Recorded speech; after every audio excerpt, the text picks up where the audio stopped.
नमस्कार, मैं हूं धर्मेंद्र। आप देख रहे हैं ऑनलाइन न्यूज इंडिया। एक कहावत कही जाती है, चोर चोर मौसेरे भाई। अब इस कहावत का इस खबर के साथ में कोई ताल्लुकात है या नहीं, ये आप तय कीजिए।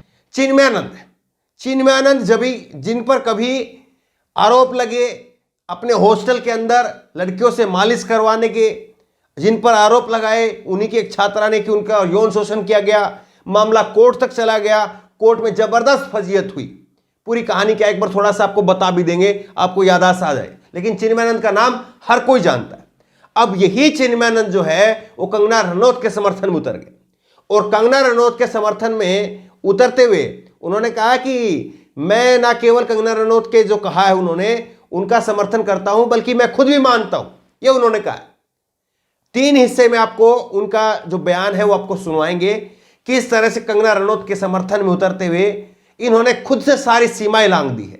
इन्होंने कहा है कि हां, मैं समर्थन करता नहीं हूं, बल्कि मैं खुद मानता हूं कि 2014 से, जो कंगना रनौत का बयान था कि 2014 के बाद में आजादी मिली है, वो वाला बयान जो पत्रकारों ने इनसे पूछा, इन्होंने कहा कि हां, मैं मानता हूं कि 2014 के बाद में हमारी राम जन्मभूमि आजाद हुई है। अब बताइए, आस्था का जहां पर मामला होता है, क्या वहां पर इस तरह की बयानबाजी ठीक है?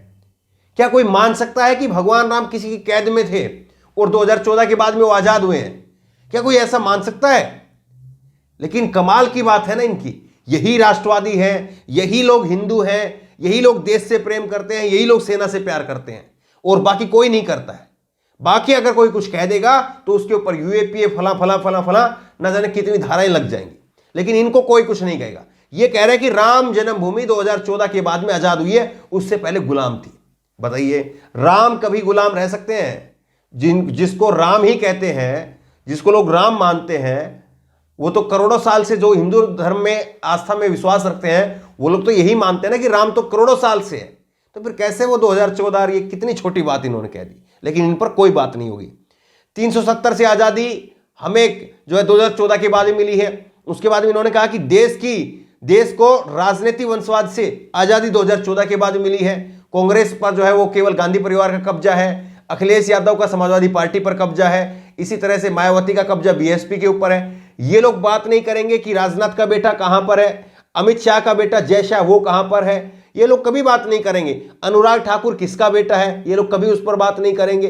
पासवान जो कभी इनके साथ में थे वो किसके बेटे हैं, उस पर बात नहीं करेंगे। यशवंत सिन्हा का बेटा जयंत सिन्हा वो किसके साथ में है, उस पर बात नहीं करेंगे। ये लोग अपने वंशवाद पर कभी बात नहीं करते हैं, लेकिन बाकी सबका वंशवाद दिखता है। तो देखिए कैसे जो इन्होंने राम जन्मभूमि से लेकर के और फिर राजनीतिक तक यह बात कही है। उसके बाद में आगे का हिस्सा दिखाएंगे कि आगे इन्होंने और किस तरह से जो है वो अपमान करने का काम किया है। पहले ये आप ये देखिए। जो कंगना रनौत ने एक बयान दिया था कि आज़ादी 2014 के बाद मिली है, क्या आप उस बयान का समर्थन करते हैं? मैं समर्थन नहीं, सहमत हूँ। रनौत के बयान से सहमत हूँ, क्योंकि हमको हमारी राम जन्मभूमि को भी आज़ादी 2014 के बाद मिली। 370 से कश्मीर को आज़ादी 2014 के बाद मिली। अब इसमें आगे इन्होंने कहा कि देश को आज़ादी वो 1947 में मिल गई, लेकिन 1947 में व्यवस्था आज़ाद हुई थी। 1947 में आस्था आज़ाद नहीं हुई थी। आस्था 2014 में आज़ाद हुई है। समझ रहे इस बात का मतलब? आप इस बात से वो ये कहना चाह रहे हैं कि हम व्यवस्था जो है वो आज़ाद हो गई थी, अंग्रेजों की सरकार चली गई, भारत की सरकार आ गई, लेकिन उस सरकार में हमारी आस्था आज़ाद नहीं थी। हमारी आस्था 2014 में आज़ाद हुई है। ये कितनी कमाल की बात है कि ये लोग किस तरह से अडवाणी को, अटल को, वो जो भाजपा का युग था जिसमें अटल बिहारी वाजपेयी की सरकार रही, उसमें भी जो है वो गाली देने का काम करते हैं, उनको भी गाली देने का काम करते हैं, लेकिन अपने बारे में बात नहीं करेंगे। कांग्रेस के नाम पर जो है कैसे कैसे ये लोग गाली देते हैं। अब इसी में आप देख लीजिए, इसी में जो है वो किस तरह की बात कह रहे हैं, सुनिए आप। देश की राजनीति जो परिवारों और व्यक्तियों की बंधक बन गई थी, 2014 के बाद ही आज़ाद हुई। आज भी कांग्रेस नेहरू परिवार से आज़ाद नहीं हुई। आज भी समाजवादी पार्टी मुलायम के परिवार से आज़ाद नहीं हुई। आज भी राष्ट्रीय जनता दल लालू से आज़ाद नहीं हुई। तो देश की राजनीति व्यक्तियों और परिवारों के कैद में थी। 2014 के बाद ऐसा मौका आया है जब देश की राजनीति न किसी परिवार की है, न किसी जाति की है, और यहाँ तक मैं दावे से कह सकता हूँ कि वो किसी पार्टी की भी नहीं है, केवल देश की आज़ादी है। अब इसके बाद में चिन्मयानंद ने वो निशाने पर लिया कन्हैया कुमार को। इन्होंने कहा कि अगर 1947 में आज़ादी मिल गई थी तो कन्हैया कुमार ये जो नारा लगाते हैं कि हमें चाहिए आज़ादी, एक हंसने वाली बात है, कमाल की बात है, इनको यही नहीं पता चला कि कन्हैया का पूरा नारा है क्या। और एक बार नहीं, हजारों बार जो है वो नारे लगाए गए हैं।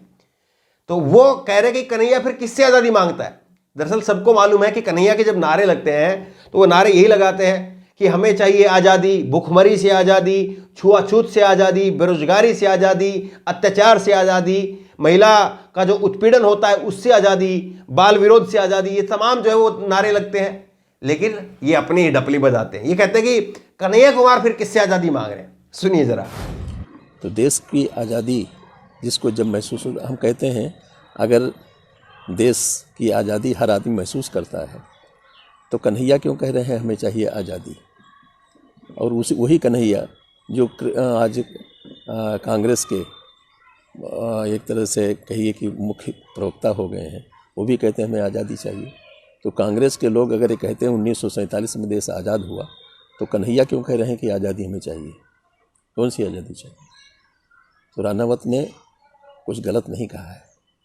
आज़ादी का एक महत्वपूर्ण प्रश्न चारों ओर घूम रहा है। और हमारी 1947 में व्यवस्था आज़ाद हुई है, लेकिन हमारी आस्था आज़ाद नहीं हुई। देखिए, चिन्मयानंद भले ही जो है वो इनके ऊपर जो आरोप लगा था एक लड़की को लेकर के, भले ही जो है उससे बरी हो गए।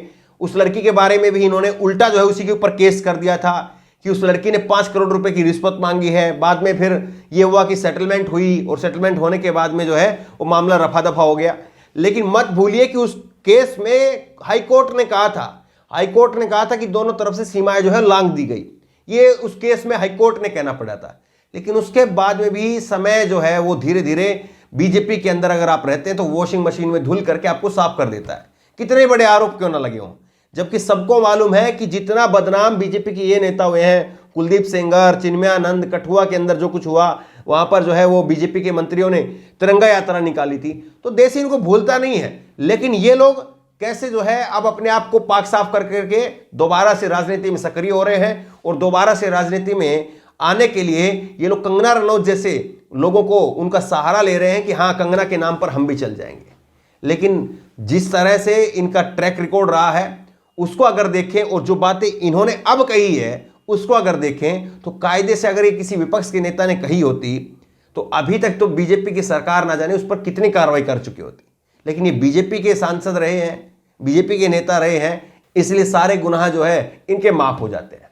बहरहाल इस खबर को, इस वीडियो को ज़्यादा से ज़्यादा शेयर करिए ताकि लोगों को समझ में आए कि हाँ, क्या दिखाया जा रहा है, क्या उसकी हकीकत है, उसकी वास्तविकता क्या है, वो लोगों को पता चल सके। इस खबर को लेकर, इस वीडियो को लेकर आपकी जो भी राय हो नीचे कमेंट बॉक्स में अपनी राय जरूर दें। और इसी तरह की तमाम खबरों के लिए ऑनलाइन न्यूज़ इंडिया सब्सक्राइब करें, साथ में जो बेल आइकन है घंटी उसको जरूर दबाएं ताकि जैसे वीडियो अपलोड करें उसकी नोटिफिकेशन आपको तुरंत मिल सके। धन्यवाद। चैनल को सब्सक्राइब करें और घंटी जरूर दबाएं।